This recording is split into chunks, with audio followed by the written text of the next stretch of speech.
feel like is actually interestingly not being thinned out that much is support. Because typically we see engaged supports get like pummeled as we go through the draft, but considering we've had like Poppy, Janna, Lulu, and interestingly Nico, even though Nico's an engaged support, she's often banned. Yeah. So the fact that she's come through and being picked, it means we still have like Rel, we still have Leona available, we still have Rakan. So it's actually a lot more of those engaged supports at this stage. Sometimes we get to game 4 and we're like, okay, you know, we're grasping at straws. We get to game 5, it's like, you know, is it a Shen and Maokai angle? So it's interesting how this series specifically has developed. As we get underway, though, we do see the Yunara being banned again on blue side and the Kiana coming through. Aurora also going to be taken away as the AA bans come through here for Dplus. Yeah, that Azir staying constant. I feel like the Bard and the Annie are the big ones, really. If you look at the bans from the last game, those are the two big ones that open. So maybe T1 bans something else completely, and they kind of force Dplus to choose Bard or Annie, which you banning, we might take the other, so they ban Tristana. Ooh. So now T1, is Bard first pickable? Maybe. Annie definitely is.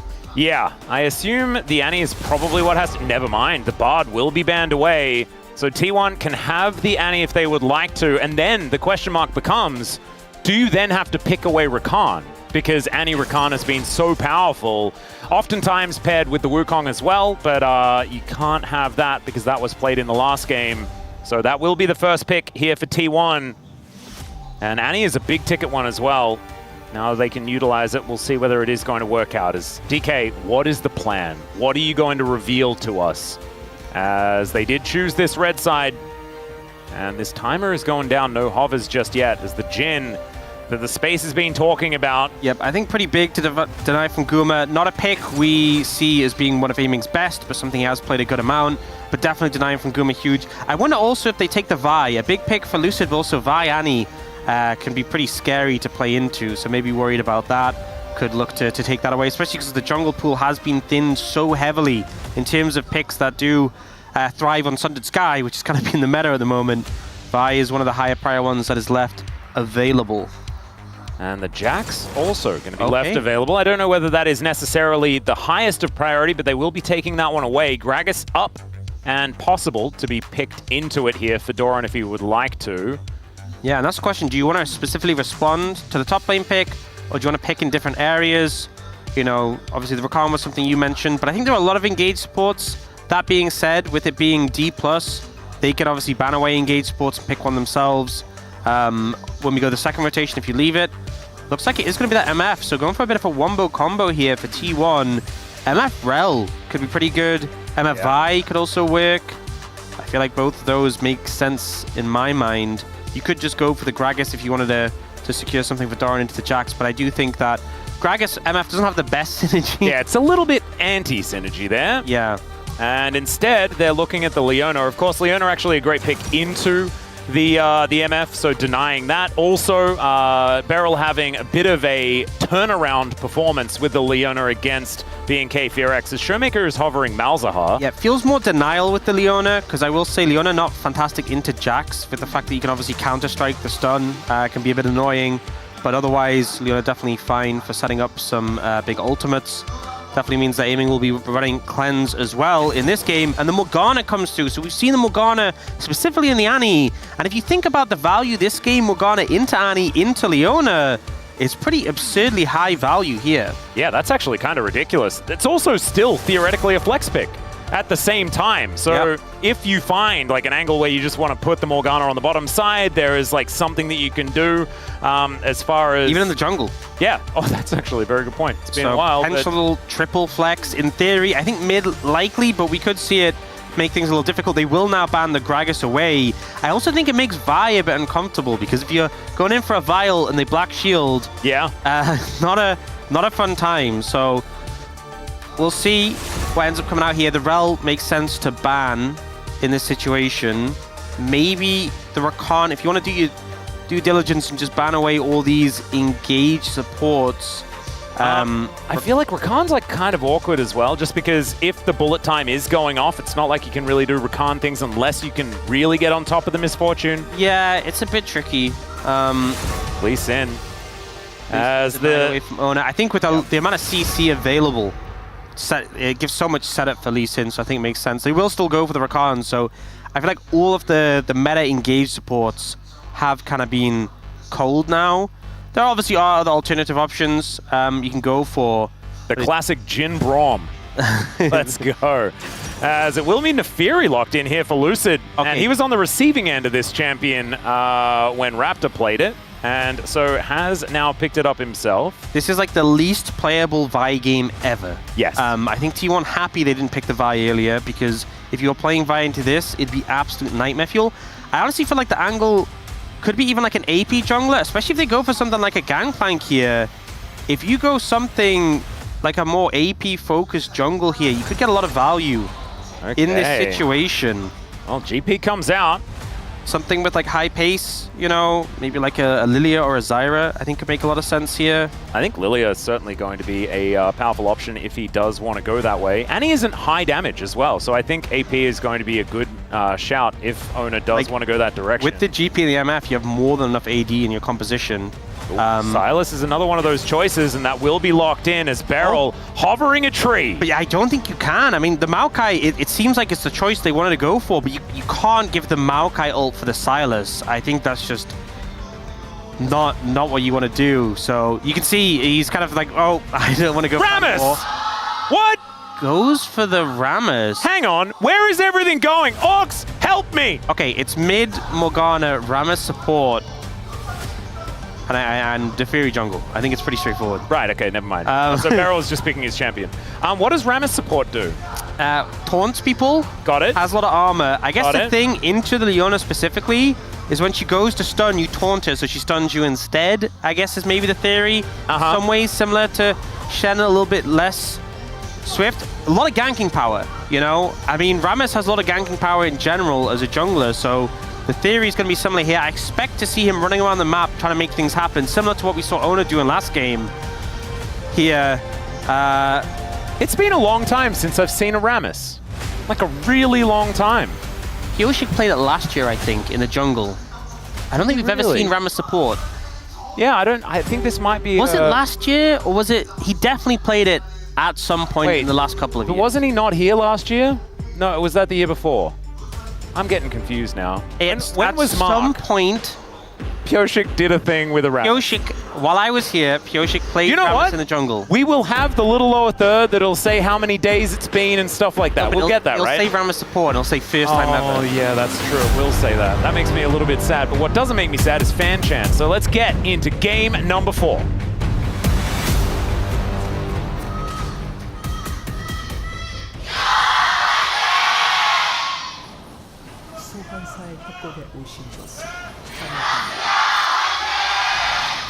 All right, here we are, ladies and gentlemen, onto the Rift for game number 4. And yes, it's Rammus support. Rammus Jin.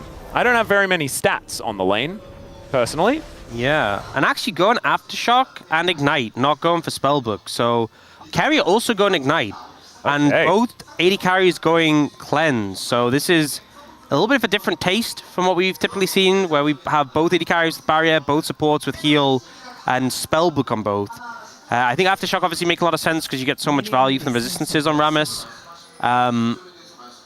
And the Ignite, one of that extra early pressure in this game. This is a type of draft that makes me really like Fearless. Yeah. Because you wouldn't get Rammus support without it, which is just fantastic.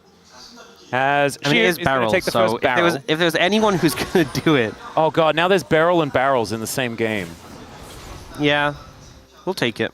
By the way, 2015 was the first time Faker was counterpicked by Morgana in the mid lane, so he's had some experience with it. Don't know whether he'll be caught off guard yet again, especially because it's already happened here in the LCK. Was not a fresh pick. No, certainly was not. As we're seeing the Rammus in action. Just wandering around in the brush. Pretty cool that Rammus gets picked right as the new Mario movie gets announced as well. Yep. It doesn't have that much laning power is the only thing. And obviously, engaging onto the enemy 80 carry is a bit tricky, especially because Leona can kind of block it. So it very much feels like a sort of pick where you're like, okay, if you go in, I'll kind of stop you. Yep. And then I'll roam. And that's kind of like the game plan. And thankfully, Jin can farm from range with a few of his buttons, and that's going to be pretty important as aiming tries to get some vision down as Ona doesn't. Not sure whether he was it's Beryl's spotted. first Rammus support pick. Good that we have that. Wow. No, yeah. There you go. The learning does come in. Flash immediately going to be traded here towards the bottom side, and they get aimings as well. Okay. Ona with a successful gank. Yeah, there it is. The Rammus support LCK debut. Yeah, we are not surprised to see that. Good reactions from Beryl not to get stunned there. Could have maybe been in trouble if he was.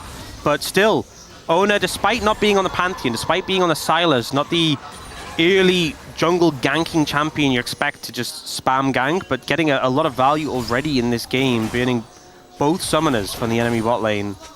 Will definitely make things easier for Carrier and Guma in this one. Yep, feeling pretty good.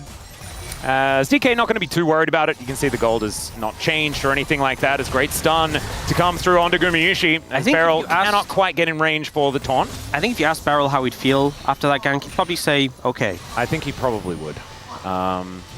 As the Powerball has Powerball into Ignite? Okay, there it is. There it is! Oh! He called it and even gets the cleanse! Oh, this Rammus value so high already. The tech. He's a Noah. All right. Now just going to walk in and start hitting the turret. Get some money. Look at that. Got to get the willed Atlas value. Okay. You know, he's a big fan of Atlas, so, you know. Yeah. Oh, that's pretty nice. Don't make me blush. Don't make me blush. As Lucid, he's a hot dog. And he's just hanging out in the enemy jungle, as right now Carrier is going to sweep his way through. We'll see whether he does get in trouble, as there's the Powerball once again. Let's see whether he hits the jackpot, as Carrier going to be taken down to about 50%. And Gumayusi comes on over here. Maybe they've overstepped their bounds, as the Chain Lash not going to quite find anything. Yeah, and Guma bounced the what's it called again? The double up? The double up. He bounced it off the hot dog. Oh. Okay, she not going to be able to quite find the angle here as aiming almost gets the Deadly Flourish, but gets the flash out of Doran. Yeah, pretty nice. Yeah, he bounced a double up off the hot dog to hit Lucid. Oh, that's some anti-Neferi tech. Yeah, so getting a good amount of value there. Well, so far, nothing to report as far as advantages built up. First Dragon is going to be a Hex tech, so that'll take that one out of the pool of big souls that could potentially happen. Wait, Doran, he can just Rammus onto you. Yeah. He can eat oranges. I just don't know whether he'll necessarily be K as the taunt does come in. There is the orange, and there is Doran being K. So we've got eat oranges be K, and then you've also got Rammus, who's just always okay. Yeah. It's a lot of okay on both sides of the rift here as the Powerball once again going to come on through here as Deadly Flourish comes down. Carrier will turn up. As Beryl is doing his very best to get value out of this, but he will just get hit by this Zenith Blade as in goes Carrier, and now just looking to try and latch on to Beryl. Shield of Daybreak comes in, but Beryl is going to be okay. The flash from Ona! And he tanks up the turret, but he is not worried about it at all, and as it turns out, Beryl is not actually okay. Carrier coming in at the perfect time, and I thought Beryl might be okay if he didn't get hit by the barrel, but Ona finds the kill first on the board, and it's been a great series for the T1 jungler so far. Doesn't feel like it's stopping here. Not at all. Side, though, she will get a demolish down on this plate. Tibbers. Okay, Lucid looking for a little bit of an angle here, as they might get a bear surprise from the brush. I feel like they honestly could have dove that, but it just spooked a bit by Faker moving down. Because remember, it's no cleanse on Guma. Shiwu could have set up the if in doubt, if at first you don't succeed, taunt again. The walk animation is just it's fantastic, isn't it? I'm just gonna be real. This is Molten Rabbits as well, right? One of the oldest skins in the game. No matter what happens with this series, no matter the outcome, whether Dplus continue on in their playoff run or not, isn't this the way Beryl wants to go? Ooh, nice taunt to come down there as Doran was kind of baiting. Cannon Barrage does come on through as there is the slam from Ona. Picks up yet another one onto Beryl. Oh dear. It's not feeling as okay as it was. Guys, is Rammus support a scaling pick? I need to... We could have a look at the support Rammus stats from the LCK to figure that one out. As we're going to check this one out from Ona's perspective. He closes so much distance here. The E to the minion. Oh man, that was clean. Yeah. Max range E to the minion. And then here, you know, Beryl's trying to step up. I feel like roaming would have been better than trying to gank the own lane that has the oranges constantly. And the little slam from Ona. Yeah, he's like basically Pantheon again. You know what's the thing as well, right? You're probably thinking, well, how many times will you have seen Rammus that much? How much... Rammus cam! Oh man, this is beautiful. Oh, that is fantastic. Can we have that permanently? I don't need the minimap. Yeah. I just love the walk, yeah. you know? This is Beryl at his finest. I don't He may be 0-2, but he's okay. He is. And he will always be okay. Even if this is the last game that we see from DK in 2025. He's going to be okay. I don't think Chronicle's going to be okay. Nah, he'll be okay. He'll recover. I'm sure of it. As Lucid is starting off on these grubs. Gary actually level 6 already, so being in a lot of XP. So that Solar Flare is available. Yeah. A little spooky. Speaking of spooky, Ona making his way over, and Beryl getting some work done yet again. Soul Shackle's picked up here by Ona, but that is 2 grubs now secured, and it looks like T1 not wanting to contest for the third. Yeah, Shiwu being here, and the fact that Doran doesn't have ult, doesn't have TP, he's down bot lane. Dplus moved their top laner up, and that's enough to secure them. All 3 grubs in this situation, so good moves from them. Oh. Ona has the Morgana ult, though. I think they have a game plan. Beryl, be careful. They are challenging how okay Beryl is at every turn. As now Aiming's going to get slowed down. There's a Zenith Blade. That'll get the flash out from Aiming. And that is job done here towards his topside shoot. Does make it down towards the bottom lane. We'll be able to clear things out. An 800 gold lead has occurred after those first couple of kills onto Beryl.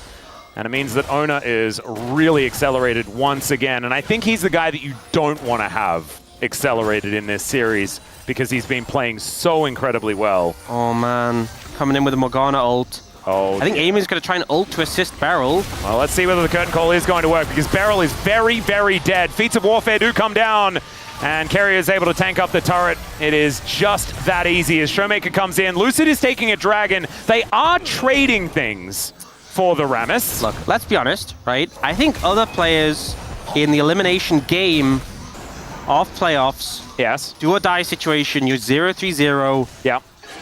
Could tilt, could maybe, you know, be a little bit nervous. Not Beryl. Not Beryl. I think he is the right one to be 0-3. He's cool as a cucumber. Now his teammates might be feeling the pressure, but I'm certain that Beryl, he's having a good time. I agree. I just don't know whether that's a good thing for DK yet. Yeah. That's the problematic Jury's out on that one. Yeah. As Gumayushi now parked in this mid lane, we'll be able to clear out these minions. Ona gets the kill again. Yeah.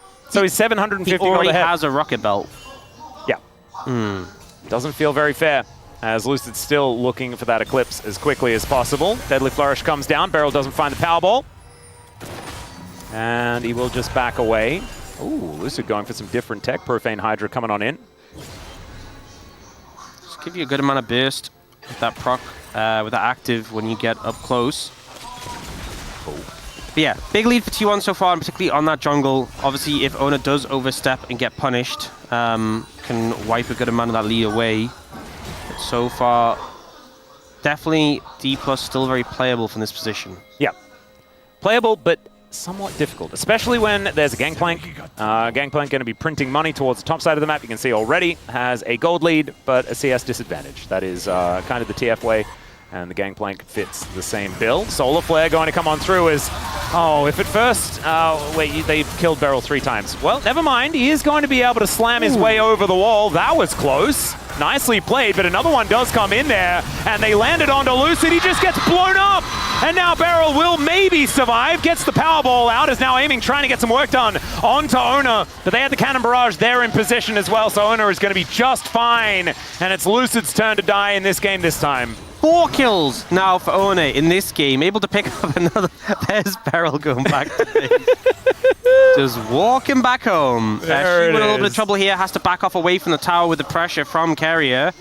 Malignance is done here for Faker as well, so that is a big spike to come on in. He's about 20 CS ahead. For a second, just because we were talking about Beryl, you're going to see Malignance is done for Beryl, and I was like, what?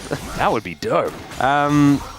Yeah. looking rough right now for T1. Oh no. Looking rough for the Dplus fans as well. Yeah. And they are on struggle street. Yeah, if we got a shot of the space, it would look very similar. Or at least a shot of just Chronicler. As the Trinity forces are now in, and yeah, no, he's probably on the floor in the corner. He's left the building. Yeah, or left the building. So this was pretty close. Beryl just making it over the wall with the ultimate. And I was like, damn, he like pixel perfect just got over there. And then Dplus try and make this into something. Like Luci's like, okay, I'll go in. It's a triple Venn diagram as well as all those circles. It's great. Yeah, Ona nearly gets Beryl as well, but just disengaged in the turret. Using the minion as a little escape route again. And aiming just not really doing enough damage yet to finish him off. And now Ona has a Seeker's Arm Guard, so he's even harder to kill. He already felt pretty difficult to kill. And it's only going to get worse from here. We do have Blackfire Torch completed here for Showmaker, but he's been a bit of a non-factor so far in this game as Carrier just wraps around looking for Shiu. He does press the Grandmaster's Might button, but I still think he's just dead. Lucid turns up, but a little late and finds a couple of pickles, but not too much more. Yeah, the Grandmaster might not, it seems, after that one. Well, at least not all the kills are on Ona now. Carrier picks one up, should be able to finish his redemption with that one. It just feels a little bit rough for Dplus from this position. And the composition, I feel like from behind, lacking in the damage department a bit. Yeah. You know, the Jhin, definitely not a ton of damage from behind. Oh, Neferi and Morgana are definitely these champions where if you're behind, you just can't really kill targets who are a bit bulkier. And the Gangplank as well is just getting out of control. Gangplank with tempo in a game is just nigh unstoppable. I mean, he actually has a bigger lead than Ona does. Yeah, it's completely ridiculous as now Showmaker tries to put down the Soul Shackles and the Redemption helps Faker out here and just destroys the Morgana. Cheeky little assist there from Carrier across the map. Yeah, so 6-0. Counter matchup, by the way. Yeah. Not going so hot. I don't think the counter factors in Redemption. Otherwise, it would have been fine. I feel like that, you know, the answer to the counter is just drop a barrel in the head. Yeah. Oh no, barrel! Oh dear, gonna get engaged on once again. Gumayusi gonna come on over, and another slam. This time it just fails, but that's fine. Beryl will get himself out of there. Has to use the ult to do so. Yep, little misplay there from Ona. Not sure would have really led to the kill. Ramescam. Yeah. I love Ramescam. I'm just glad we can enjoy that, you know, in these trying times. Look at him, back on the map, getting stuff done. Not dead. Okay, 5,000 gold is the lead, though, for T1 at 15 minutes into this game. There was that whole momentum thing. How, you know, obviously the strong game 1 from Dplus, and then game 2 was, you know, was close-ish at first, and then game 3 was more one-sided, and game 4 is this. Yeah. Feeling very one-sided at this point, and I think it's going to need like a balance of a mistake from T1, like significant mistakes, but also like a big punish from Dplus. He's okay. He's okay. He's okay. Lucid might be okay as well as Faker throws down a bear, but the doggo is looking to take him down. Still very, very close as it's a 1-for-1, but that is 1 on the board for DK. And I'm pretty sure Faker's worth a lot more gold than Beryl is right now. I would say so. I will definitely say, oh no. Wait, he just gets ignited, and the solar flare comes down. Thankfully, Black Shield is going to be there, but he still dies. The last tick, and that's why you buy potions, ladies and gentlemen, I guess. The thing as well, Carrier had redemption. Oh man, so he was still able to probably kill him. And he just knew he didn't need it. He was just like, you know what? Calculated. Had it in his head. Easy. Worked out the math in a moment. It was like, I don't even need this. Well, Deadly Flourish comes down. Cone put up there by Gumayusi as Beryl trying to protect his AD carry. That's a dicey one. Well, you know how obviously we were looking at the jungle matchup and we're like, right, Ona's 4-0, that's a big lead. Got it. Not really, because there's a bigger lead between the supports right now. Oh my god. Yeah, it's a 1.3k gold lead between Carrier and Beryl. Again, we haven't seen Rammus support before, so maybe you're supposed to be this far behind in gold. That's the strategy, actually. Yes. As it turns out. Perhaps. Well, Carrier just gets the ward in and lights him on fire. and just gets a little bit of extra damage with the Solar Flare. Well, I think the Black Shield blocked the damage, so It should have, yeah. He's just sending the message. And the message was received. Yeah. Yep. It just says, you gotta die. And he did. All right, Carrier now in position once again as Aiming looks to try and lock him down with the Blast Cone. Oh, Beryl going to goes get him to safety. The Locket buy, not the Redemption. So once the extra resists, the Locket gives. See whether that's going to work out here as the curtains have been called. Gumiushi going to get slowed down momentarily. A couple of bullets will land as now Showmaker. Let's see whether he can land the Dark Binding, and he can't. So Gumiushi does take a lot of bullets, and now we've got Lucid going in, and then going untargetable. We'll see whether he can actually survive as the Pickle's not going to connect, and Owner is so incredibly strong. He'll find Beryl yet again as Shiu now trying to do something, but he cannot protect his Bowser. He is going to be able to slam his way out, and there is Owner going golden as well. Man, he can afford that? That is ridiculous as Showmaker looks for the Soul Shackles onto Carrier. He does walk his way out. It's only Lucid that's died so far, but now Showmaker might be the one going down. As he flashes away, the Dark Binding will be avoided. And Owner now looks for some chains, but does not get them. And Doran is taking it in a turret in the top lane. And they got a turret mid as well. I feel like Owner's chains just go further. You know, I feel like the chain length has just been so long whenever he's throwing them out. And Dplus just going from bad to... Barrel's Come on, Beryl! Let's protect the turret. He got the barrel. Gets the taunt. Barrel versus barrel, as it turns out, it's barrel. Okay, we got a flanking teleport. Let's see whether this one's going to work out as Lucid turns up as well. Doran is the target. He eats some oranges, not quite as K as he wants to be, and so that is a kill. Coming on through for Aiming. And it's only an 8,800 gold lead. It's not, you know, it's, you know, there we go, Rammus Cam! Guys, look at the Rammus. Rammus Cam is helping. Was that a steal? No, Lucid managed to get it. Look at him go. There it is. All right. I like this Celestial opposition, just forming that perfect sphere around him. Yeah. Very nice. He is spherical already. It's just nice to have the coordination of spheres. Yeah. Okay, well, there was a step in the right direction, right? Doran died. I don't know whether it really impacts the outcome. 500 gold ahead. Yeah. He has a Collector and a BF sword in comparison to the Tunneler. All right, flash out from Faker. Showmaker looks for a bit of an angle. Curtain Call comes in alongside the Black Shield, and Aiming is able to finish it off. I like how Faker was like, maybe Tippers can block the shot. Didn't quite work out there, but still, sometimes you just got to throw it down. He's got Malignance, it'll be fine. It'll be back off. As they might be able to get themselves a turret. That could be a big deal. Oh, with the objective bounty. There it is. Hey, the gold lead. It's a lot only less. 7.7k. Oh, less than it has been for a while. Okay, Barrel's going in. This might be a bridge too far, as Shiu is actually over here. Looks to dive in on top of Carrier, but the Cloud Rift going to be helping out. Now the Cannon Barrage comes on through. Grandmaster's Might once again. Not going to quite be enough as the bullet time finishes off the Jax. And now Lucid just desperately trying to jump over a wall. He might be able to do so, but instead, it's Gumiushi that locks this one up.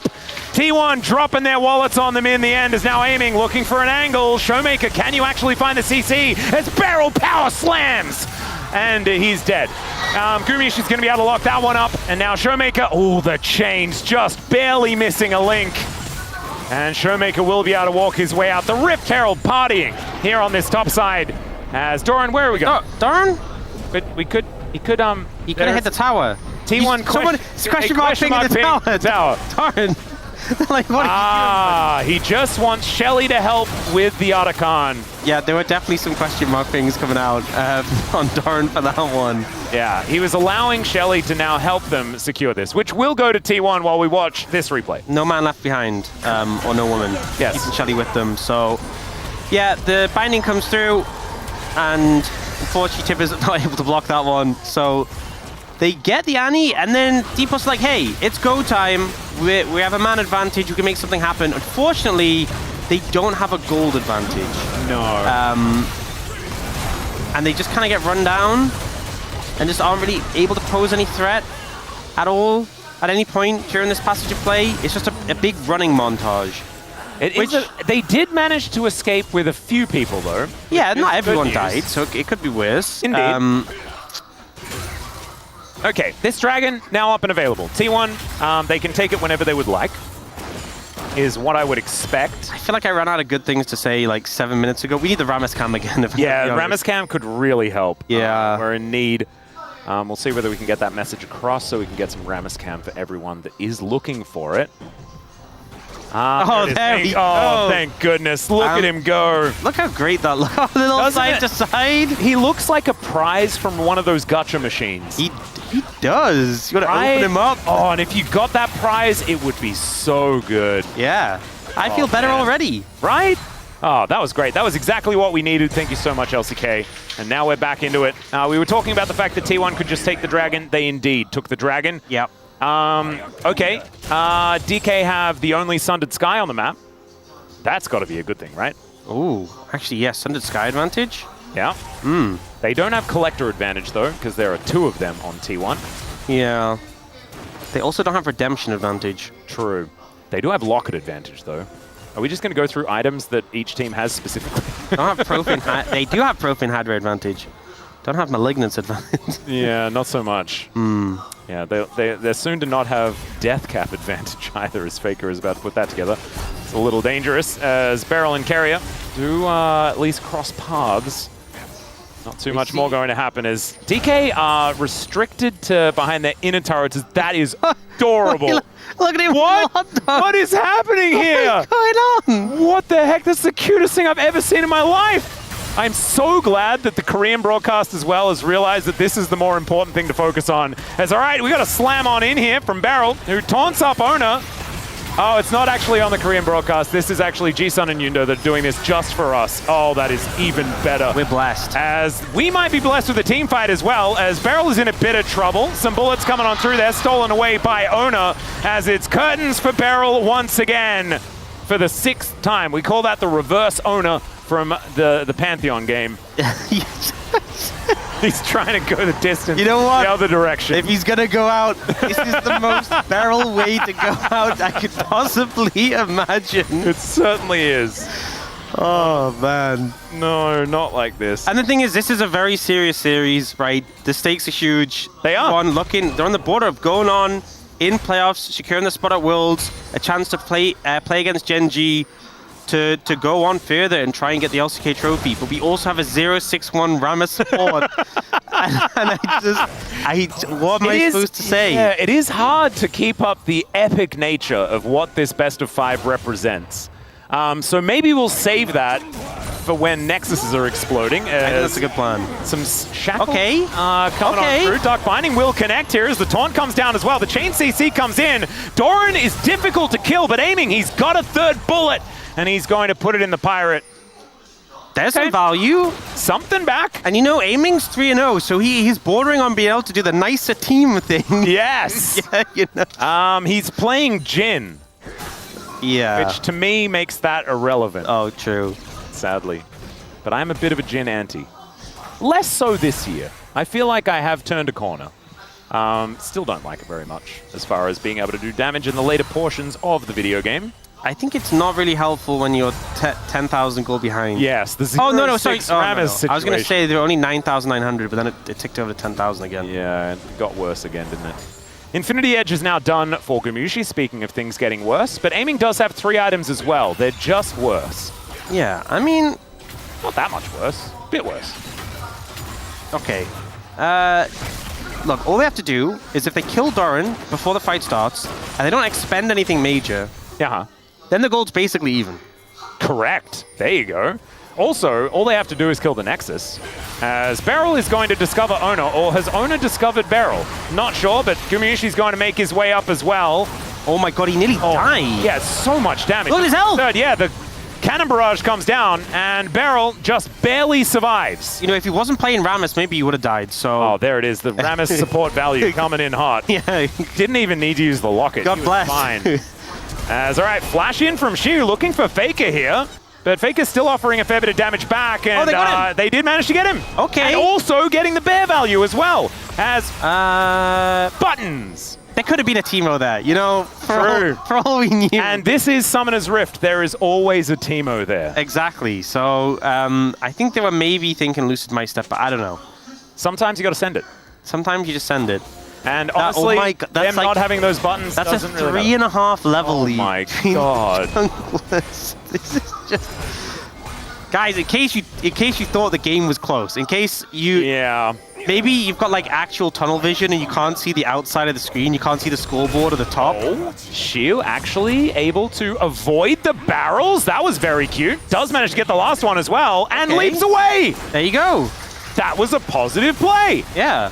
But yeah, as I was saying, if you just can't see any of the scoreboard, then I'm glad we have these little pop-ups to remind us that the game... Also, the minions just got bounty gold. Nice. Good work, minions. Okay, let's have a look at this one again as, Faker sieging an inner turret here at this stage of the game. And Shiu just jumps on him. Yeah.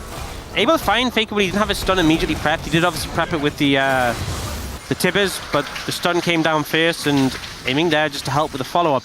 It's little things. Is it enough to get them back in the game? Absolutely not. But if this keeps happening again and again and again and again and again and again and again and again and again, like it already has, and again, then we can have a conversation about whether that's enough to get them back in the game. But for now, still very favored towards T1. They are now one dragon away from Seoul. I like and this. Still setting up around this is Baron. Full screen, Rammus Cam. Did you see that? Yeah, they're speeding around in the... Oh, they're just starting up the Baron. They're like, guys, we've been messing around too much.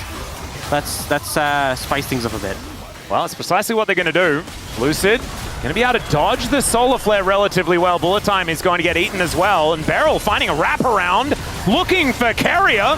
Let's see whether they can actually lock him down. Down he will go. There's now Shiu. Oh, the Cannon Barrage not getting the most value. Shiu's actually able to go golden as well. But the Leap Strike gets himself out of there. Faker follows with a huge bear, though. Drops it on top of them, aiming just barely, limping his way out. And it's the flash in from Ona. Finds the slam to take down the Jhin. Showmaker just doing his best to clear out some of these minions. And the Soul Shackles to come on forward. He's dead, ladies and gentlemen, although he does flash to get himself... Oh my, what the heck just happened? Okay, Showmaker's sort of lived. This game's a mess. There's a lot of damage coming through. I feel like T1 just beat them down with the wallets. Only Carrier dies. The rest of Dplus just have to run away. I mean, only Showmaker runs. He's still running. He's still going. He is. He's on a mission. Nowhere is safe for him. And the Baron's going to go over to T1. Hard to see. I mean, initially, they got the pick on a Carrier, right? They go for Lucid. Lucid able to dodge away from the Solar Flare and then go untargetable from the ult from the MF. And then here, they get the root back. They actually managed to kill Carrier. Then the follow-up fight, Shiu just gets, like, exploded. Does manage to just survive with the stasis. Beryl gives him a route out, but then Faker flashes over and does so much damage. And look at the Pyroclasm that follows aiming. Nearly takes him out. Tibbers is just trying to run him down. And then the Power Slam. Actually, it's not... What's his ult called? It is Slam. I can't remember what the first part of the slam. Soaring Slam. Oh, because it's Q's Power Ball. So I was combining abilities. You were. Sorry about that. I used to think it was the Tremors. I like the Tremors from Rammus. Yeah? When his ultimate just did a circle around him a bunch of times and it just went ba-bonk, ba-bonk, ba-bonk. Yeah, it's pretty cool now, a little like flip. It's definitely an actual ultimate now. Yeah. It feels a lot better. If only he was an actual champion as a support. Yeah. Oh man, this has been a journey. 12,000 gold lead. Closing on 13,000. T1 pushing in to end the game, end the series, and Dplus final chance to put a stop to this. Well, let's see what they can do here. The wallets are extraordinarily heavy. Knees weak and all that sort of stuff. Not sure about Mom's Spaghetti because Boris doesn't sell that. This turret is going to survive at least for the moment, but Ona is just going to come through and take this one down. That is a taunt on top of Ona, and he goes golden with that Zhonya's purchased earlier. Now Lucid in a little bit of trouble as he is able to get through the base gate. Ona's 5 levels up on Lucid. He is 5 levels up on Lucid. He's level 18. He's 2 levels above the highest level on the other team, and now they go in. Faker is going to go down. Shiu's going to go golden once again. The interruption is decent as Lucid gets into the backline to take down Gumayushi.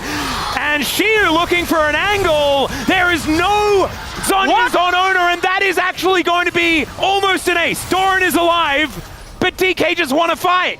How did they just win a fight this far down in gold? It was 13,000 plus. Ona was 5 levels up on his counterpart, and Dplus aren't ready to be done yet. Look, level 18 to level 13.